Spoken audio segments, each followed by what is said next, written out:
Hello dear students, आप सभी का मेरे यूट्यूब चैनल में स्वागत है। आज हम आपके सामने क्लास 12 का सैम्पल पेपर लेकर आए हैं, जिसमें आपको बहुत ही अच्छी तरीके से इस क्वेश्चन को समझाया जाएगा।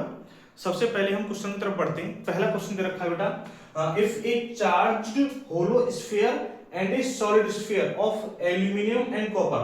देखो, एक चार्ज्ड होलो स्फीयर है और सॉलिड स्फीयर है, रिस्पेक्टिवली एल्यूमिनियम एंड कॉपर का ऑफ इक्वल रेडियस, दोनों की रेडियस इक्वल है, are in electrostatic equilibrium. Electrostatic equilibrium में है बेटा वो। Which of the following statements are true. इन ये जो ऑप्शन दिए गए हैं, इन स्टेटमेंट्स में से कौन सा ऑप्शन हमारा करेक्ट है? तो देखो, पहला है both spheres having equal charge. दूसरा है hollow sphere will have more charge than the solid at its surface. तीसरा बेटा, the aluminium sphere will have more charge than the copper sphere.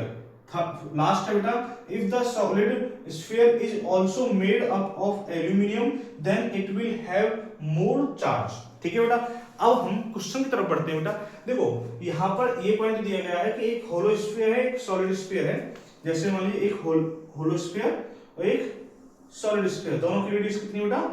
Same है। ठीक है, तो इसकी जो कैपेसिटेंस निकालना चाहते हैं, तो कैपेसिटेंस C की वैल्यू कितनी है? दोनों की value 4 pi epsilon not r आएगी। ठीक है ना, 4 पाई एप्सिलॉन नॉट r आने वाली बेटा। तो यहां पर जो कैपेसिटेंस है दोनों की सेम रहने वाली है, क्योंकि बेटा r की वैल्यू दोनों की सेम है। तो यहां पर कैपेसिटेंस वाला टॉपिक तो यहां पे पूछा नहीं गया है। ठीक है, कोई दिक्कत नहीं है। तो यहां पे ये सेम रहने वाली पहली बात बेटा। ठीक है, पहला पॉइंट आपको क्लियर हुआ होगा। दूसरा पॉइंट हम बता दें बेटा, अब इलेक्ट्रोस्टैटिक इक्विलिब्रियम। इलेक्ट्रोस्टैटिक इक्विलिब्रियम का मतलब ये है कि उन पर जो पोटेंशियल है वो सेम रहने वाला है। तो इलेक्ट्रोस्टैटिक इक्विलिब्रियम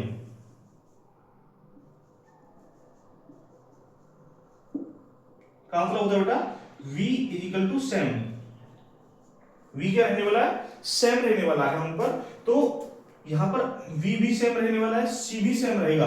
तो इसका मतलब है, आपको पता बेटा चार्ज का फॉर्मूला होता है, चार्ज बराबर होता है Q, देखो CV, Q बराबर होता है CV। तो यहां पर देखो कैपेसिटेंस तो सेम है और पोटेंशियल भी सेम ही है बेटा। ठीक है, तो इसका मतलब चार्ज दोनों स्फीयर पर सेम रहने वाला है।